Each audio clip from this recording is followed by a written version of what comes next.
Did we have like a way to open it up so it's like the same every time? I feel like we should. I don't know if we did last time or not. I don't remember. We are Garner Brothers.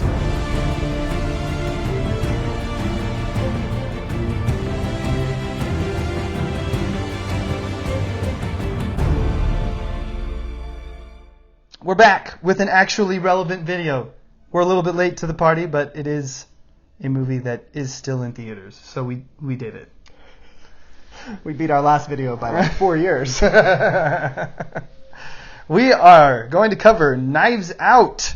Knives Out is PG-13 for thematic elements, including brief violence, some language, sexual references, and drug material. All of that is very mild in it. I would say it's a mild PG-13. The language is pretty bad. The language is the only thing I would have to agree. Yeah. I think there's like 2 F words in it. For a PG-13 movie, it was pretty strong language. Lots of bad words.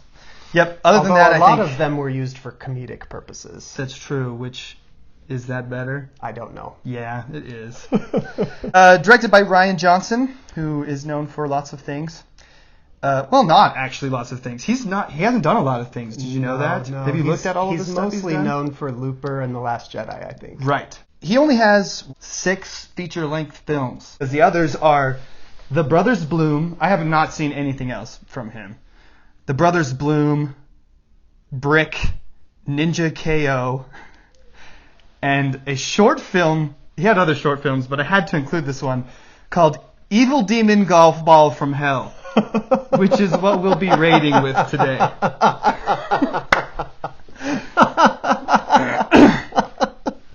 Rian Johnson also wrote it. I think he basically writes everything that he directs as far as feature-length films.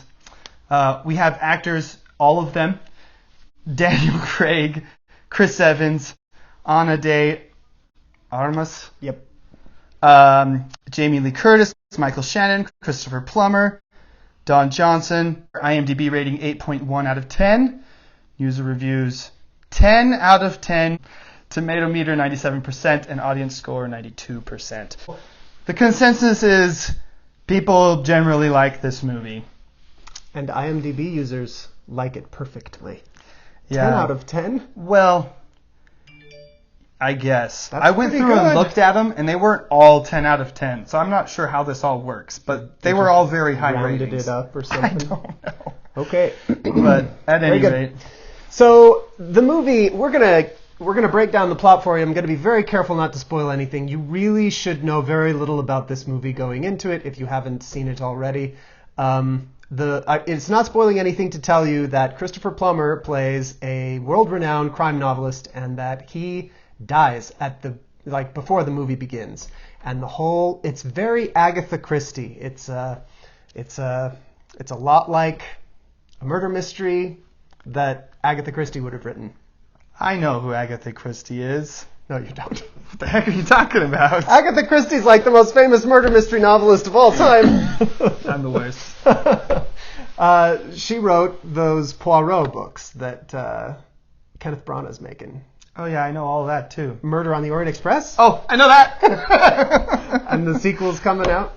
Anyway, and then there were none. There's a bunch of those. Anyway, this movie felt to me very much like one of those. Only it's modern. It's a modern Agatha Christie story.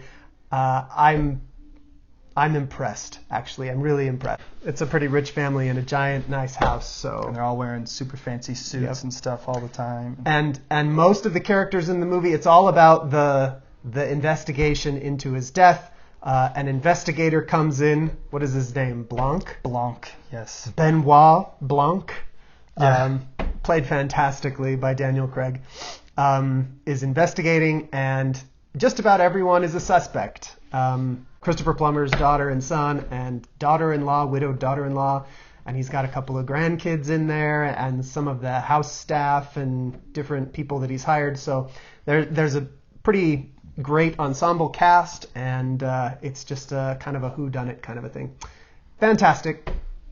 I'm getting ahead of myself, but it's really fun. And that's the plot. It has been nominated for 3 Golden Globes. One is Best Actor. For Ana de Armas, right? No, for Daniel Craig. Oh. And I thought she got a nomination for something. She did, Best Actress. Oh, yeah. And then Best Motion Picture. So all of the highest awards that could be given to a film in the Golden Globes. I had some spoiler-free thoughts I wanted to mention. You did mention about Daniel Craig. He steals the show completely. Totally. He's amazing. And it shouldn't work. His character shouldn't work.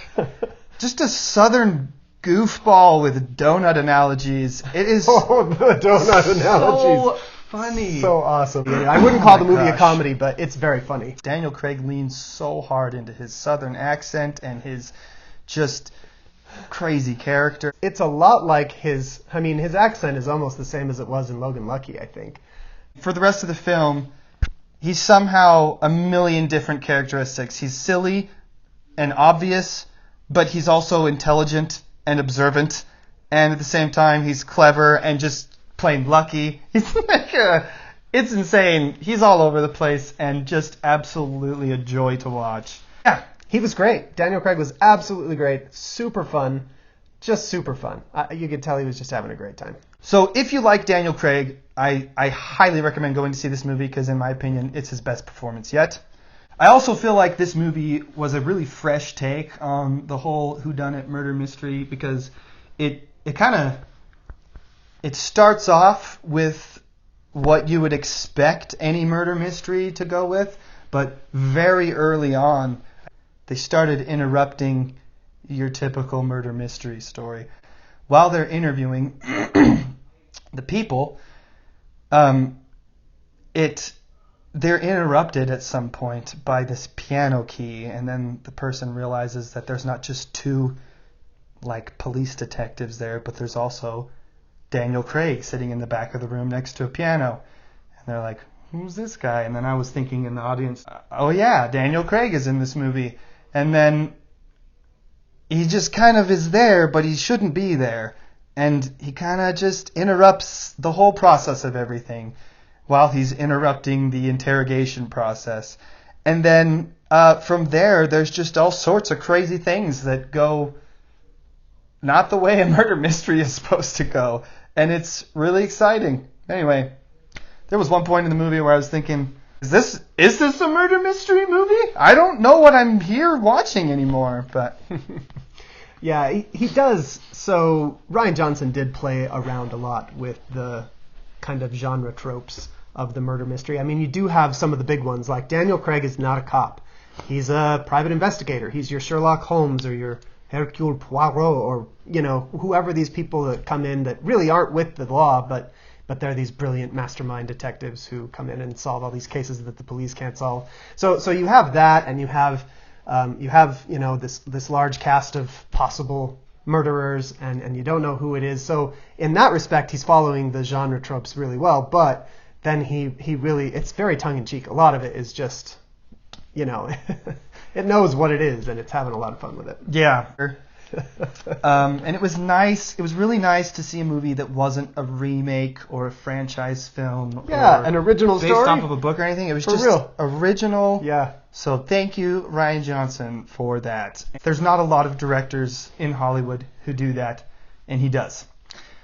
I wanted to ask you a question about Rian Johnson. He's a pretty polarizing director, I think. There's not a lot of people who just kind of think, yeah, he's got some good stuff. It's basically, I love him or I hate him. And I wanted to hear what your opinion was on him. I don't think he was that way until Last Jedi. And I think it's because he brought all of his out-of-the-box tendencies to a franchise that everybody had in a box.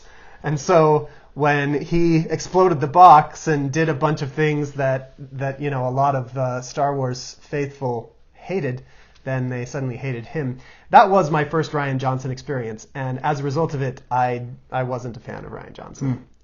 There were things he did in that movie that I liked, but overall, I didn't feel like he was very true to Star Wars. So that movie, I didn't love. This movie I did, and I think this is where Rian Johnson really shines, is not in a franchise, not in somebody else's creation, but you let him write his own movie at his own pace and shoot it the way he wants, and he's going to give you something really good. Yeah, I think one of his strengths is that his movies are very character-driven. And, even The Last Jedi, there's not a lot of, Action? Yeah. we kind of gawked over Daniel Craig for a while. We don't have to do this over every single person, but the lead actress was amazing as well. I always forget how to say her name, so I'm Ana gonna. de Armas. That's right. Yeah. She was great. fantastic. Yeah. Obviously, Chris Evans, great. Jamie Lee Curtis, great. Christopher Plummer, Christopher Plummer is Christopher Plummer. need we say more? Yeah. And Michael Shannon was great. Everybody did great. It was great. And Michael Shannon was playing against type. I mean, Michael Shannon's usually the super creepy bad guy in every movie that he's in. Not in Midnight Special. He was great in that one, by the way. That's a super good movie that we should totally review. Anyway. Underrated. Totally. One of the underrated ones we should do. Totally. But yeah, Michael Shannon's usually super creepy bad guy. And in this one, he's not. Nobody in this movie, I guess a couple characters in this movie are like really good people. But everyone else in this is pretty shady. But he's not the typical creepy super psycho that he plays in some things. So he is a little bit different than you usually see his character. Chris Evans, if you only know him as Captain America, then this is also very much against type. He is really having fun with this role, really relishing in the dirtbag character that he gets to play. I think Chris Evans was tired of playing, the super righteous hero guy, and he really sinks his teeth into a role that lets him be kind of bad. I also feel like in this movie, the setup and payoffs were like super good. We can't go into those in our spoiler-free section, but I also, before we concluded the spoiler-free section, had another question for you about what you thought the purpose of this film was, what Rian Johnson intended this movie to be for the viewers.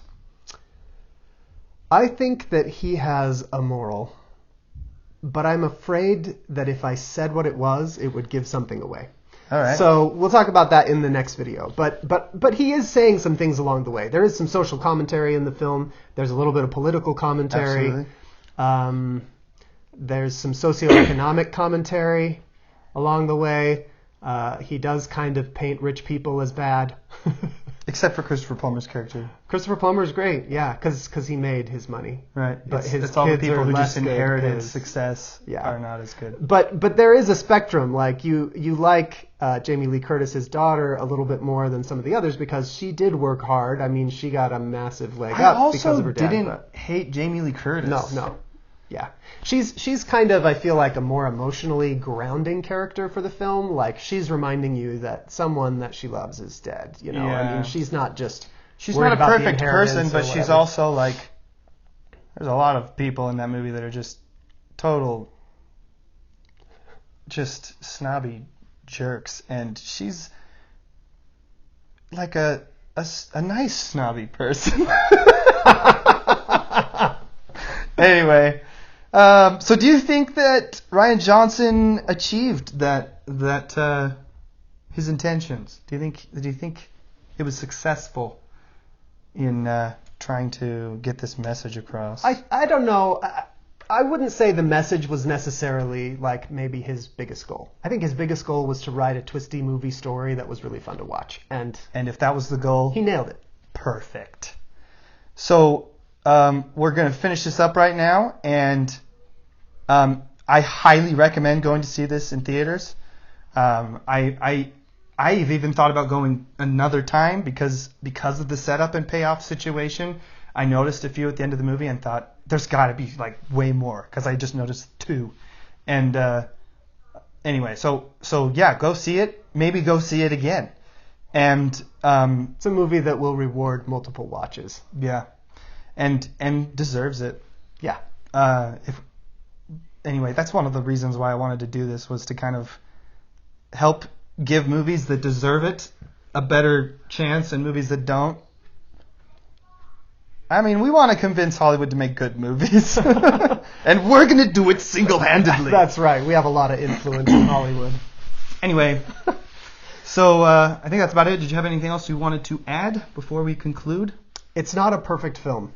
If you think about some of the things in it, there are a couple of plot holes. And we'll get into those in our next movie. We're making another movie about this movie, another YouTube video, where we're going to break down some of the strengths and weaknesses of the film, but in a very spoilery way. So the link to that video will be in the description of this video. You can go check it out. But don't check it out if you haven't seen the film. Good heavens. See the film and don't be spoiled before you see it. And then come and watch our other movie and see if you agree or disagree with the things that we thought were pros and cons with the film. Sure, and like this video. And subscribe to our channel. Yep. And how many demon golf balls are you going to give this? I give this movie like 4.5 evil demon golf balls from hell. Same. Okay. 4.5 evil demon golf balls. Great. That's great. That's it. We'll see you next time.